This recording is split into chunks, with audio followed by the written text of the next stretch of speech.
What is up, everybody? It's your boy Doody back again with another video, and this time we're taking a look at our boy DSP's daily rap video after a day of React content. That's right, you know your boy Doody loves some React content.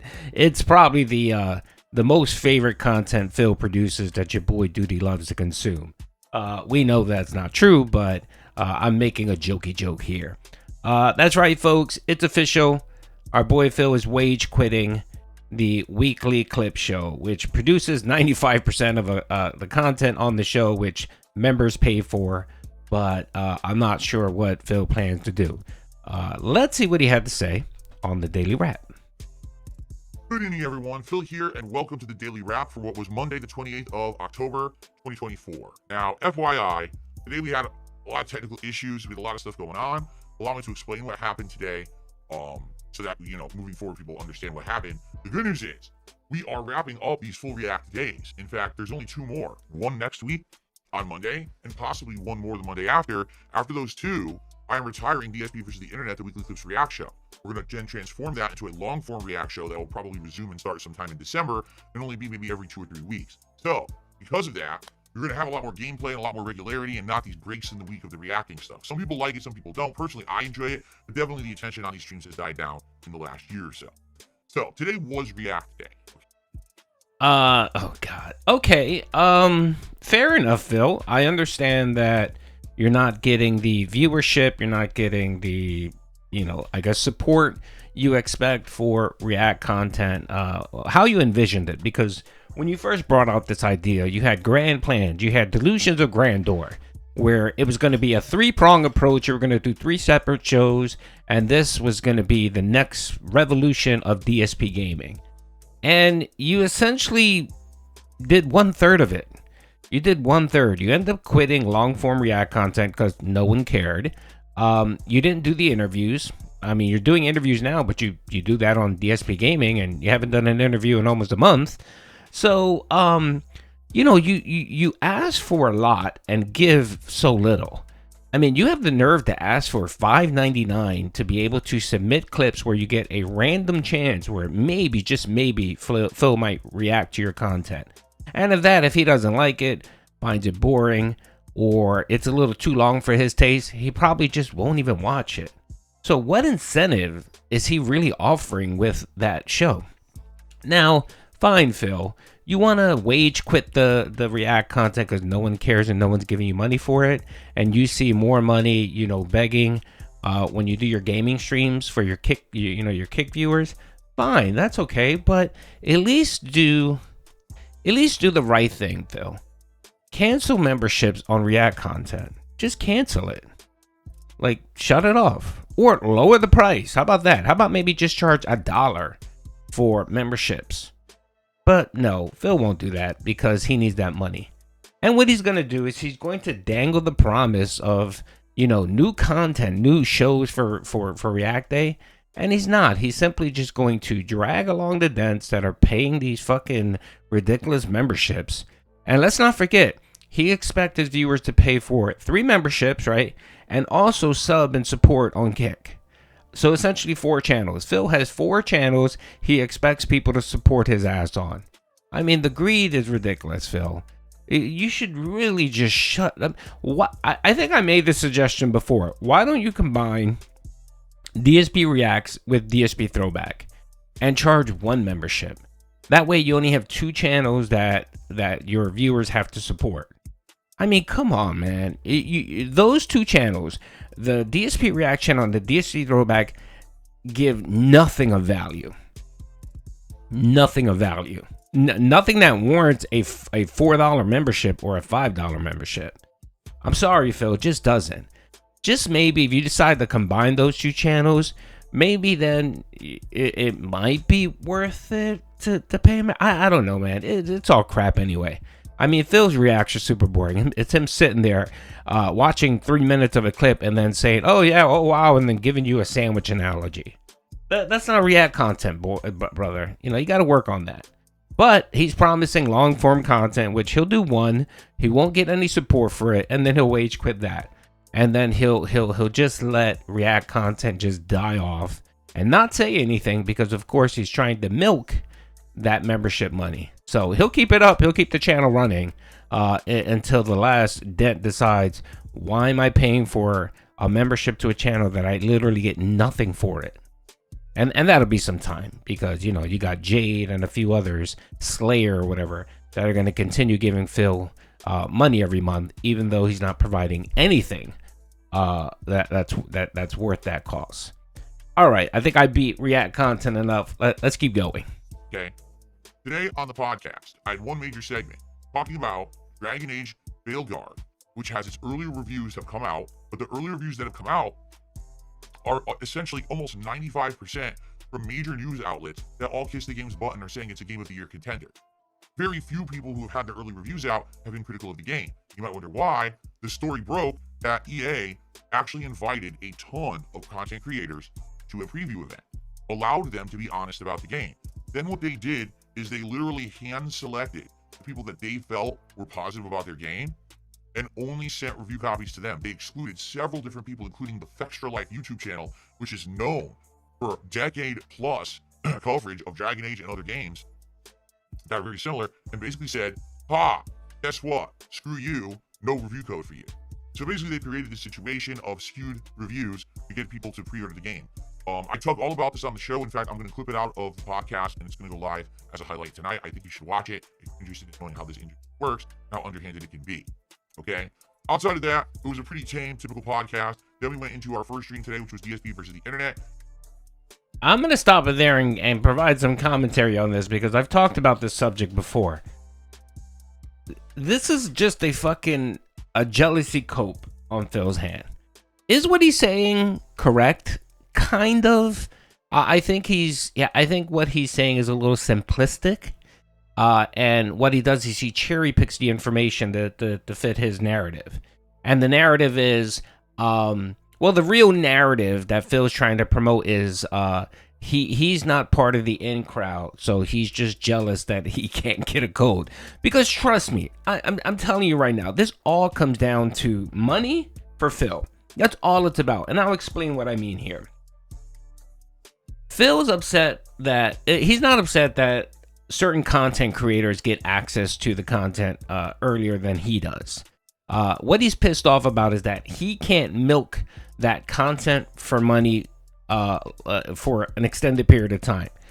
And for some reason he thinks, oh well, if bigger content creators get the game before I do, who's gonna care about my playthrough? That's essentially what this is. It's all about Phil's pocketbook, nothing more. It's not about the principles, because Phil will have you believe, oh yeah, I have a moral argument about this, it's improper, or they're duping people. No, it has nothing to do with that. That's the fig leaf that he'll use to cover up his lie. But we all know the biggest problem with Phil is he's not part of that in crowd. Because trust me, if Phil was getting review copies early and was asked to come to events, he would not even fucking mention or talk about the industry or complain. No, he wouldn't say anything. He probably wouldn't say anything because he doesn't want to rock that boat, that gravy train. Although he is pretty stupid and would probably complain like an idiot and then get himself blacklisted. And then of course complain that he was blacklisted for talking shit about a company. Phil, these companies are about making money, just like you. They're all about making money, okay? And they can't come out and simply say, well, of course we want people to be positive about our reviews, and we're going to highlight those positive reviews. Every company fucking does that, Phil. I mean, they're not just going to come out and allow people to just, if they have 100 people playing the game, they're not going to allow 95% of them to come out and say the game is trash. No, Phil, okay? Let's be grown-ups here. Let's be grown-ups and let's be honest. The point of the PR and the marketing company for these gaming companies is to basically put a positive spin out there so that they can get copies sold. That's what they care about, Phil. And there's a symbiotic relationship between content creators and these businesses. You refuse to play the game because you don't like people telling you what to do. If you feel the need one morning to wake up and say, Capcom are a bunch of douchebags, right? And you're part of their You're part of their crew where they send you review copies, right? You expect them to just roll over and say, "Oh, thank you, Phil. We appreciate you calling us douchebags." It doesn't work that way, Phil. I'm sorry. It just does fucking not, man. They're not looking for that toxic, and that's why I put toxic in the background, because toxic Phil fit Phil perfectly. He's too toxic of a person, and he'll have you believe that the reason why he can't get sponsorships or he's not part of the SGC is because of his trolls, the hate he gets, and the lie. No, it's not that. It's because he's a toxic individual. It's the reason why the FGC members hate him, because he's a toxic douchebag. It's the reason why so many people have problems with him, because he is a toxic douchebag. That's one word that you hear come out of people that have interacted with Phil. He's toxic. He is. He's just a toxic individual. And typically you will tolerate toxic individuals to an extent, but there comes to a point in everyone's life that you get tired of that nonsense, and you either don't care, or you remove yourself from the situation and you don't deal with him, aka John Rambo and Howard, Panda Lee, you name it. You can just rattle off the list of people that have interacted with Phil and found him to be a toxic individual. So, okay, that's my little spiel about that, but I hate when he goes on these rants about these gaming companies like he's exposing something that no one knows. Everyone knows this, Phil. You're just sitting here stewing because you don't get early review copies. You're not part of this little fucking clique. That's the reason why you're butthurt and jealous. And luckily for me, people were incredibly supportive during the podcast, and we hit the goal, hitting stream number 40 of hitting the support goals. So why was it lucky? Because the entirety of that Reack show that I did, I received one super chat. I take it back. I think it was one super chat near the end of the show. There was like 2 or 3 more. But I would have made like $15 during the entirety of the Reack stream if I was reliant on raising any kind of support during the stream. So as you can see, as I've been telling you guys, the attendance and support of the Reack content has dwindled dramatically. It's pretty obvious at this point people either want something new or something fresh or more gameplay. They're not looking for this short form clips React anymore, okay? I still enjoyed the show. 2 videos are live on DSP Reacts right now, and 3 more will be going live over the course of the week. I hope you'll check it out, or if you're a member over there, the stream is members only, you can check it out at your leisure. 2 more to go. Then on the night stream tonight, we had tons of technical issues. Or I've been having technical issues on night streams recently. Don't know why. I don't know if it's my ISP. I don't know if it's actually an issue with like this restream.io site that I've been using for restreaming. But tonight, the crap hit the fan. As I'm streaming my retro reaction of Silent Hill 1 on the DSP Throwback channel and on Kick, it just keeps having giant dips in quality. It's going all the way down and disconnecting, reconnecting, going up, going down, going down. I was like, I can't do this. Because the problem is with restream.io, every time that the connection kills, YouTube makes a whole new stream. So I end up with like 4 or 5 streams over the course of the night because the internet keeps going out. And I'm like, forget this. So I tried something different. I found out, I've been told, there's a plugin for OBS that literally does co-streaming just like how I'm paying to do it on restream.io. Apparently it's completely free. So I download the plugin, I test it, it works fine. And we actually did it for over half an hour, not a problem, which leads me to believe that maybe the issues I've been having are with restream.io and not with my internet. So anyway, after doing that for about half an hour, now we had all these technical issues, I asked the audience, would you mind if I do one more experiment tonight? Can I see if I can stream at 2 different qualities? Can I go back to the 15,000 kilobits per second, 1440p streams I used to do on YouTube, but co-stream also at the 8,500 kilobits per second bitrate over on Kick? Can we test it? And people were like, yes, we're willing to do that. I tested it. Sadly, it didn't work. First, I tried to stream at 15,000 kilobits to both sites. Kick won't accept it. Your stream goes live for a second. They realize the bitrate's too high. They kick you right off the site. So you can't do it that way, right? So then I said, all right, let's try it with the 2 separate bit rates. Doesn't work. My GPU, which is my graphics card, maxes out and we get massive frame drops and it just doesn't work. So sadly, right now, I am still stuck at 8,500 kilobits per second streaming, 1080p on both sites. I believe that if I get a new PC with a higher end graphics card and or if the CPU can do, I don't know how it's going to work. But basically, with a higher end PC and more modernized PC, I likely could stream at the 2 different qualities, the 1500 kilobits to YouTube, the 8,500 kilobits to Kick, and it would be able to handle it. All right. Plus, keep in mind, I'm using old encoders and stuff that are a decade old, as opposed to being able to new technology that probably would be able to do better and faster. So looks like right now, the good news is these night issues of the streams crashing should be fixed, hopefully. And even if they're not, if the stream goes down, it's not going to keep making 10 new streams on YouTube, causing chaos for my audience. It's just going to be one stream on YouTube, one stream on Kick. Just sit there and keep following it. You should be good. Fair enough. And I apologize. A ton of people on Kick and YouTube kept getting messages tonight that I was going live. It was full tech issues. Sorry about those. They should be resolved now. Okay, fingers crossed. Okay, it's interesting how he turned a segment about an OBS plugin into a beg segment, into a PC beg segment, which leads me to believe that was Phil's probably ulterior motive the whole time, is to get in a PC beg in there. God, Jesus, brother. Again, Phil, how much money have you made these last 2 months? 30K, right? Come on, brother. You got enough money to go and buy yourself whatever the fuck you want. Invest some money into your business. And again, you don't need a 2P system, Phil. The PC you currently have right now can handle everything. It can record, it can stream, it can dual stream, brother. But you just want to do it the hard way, man. Why do you constantly want to do it the hard way? The hard, stupid way.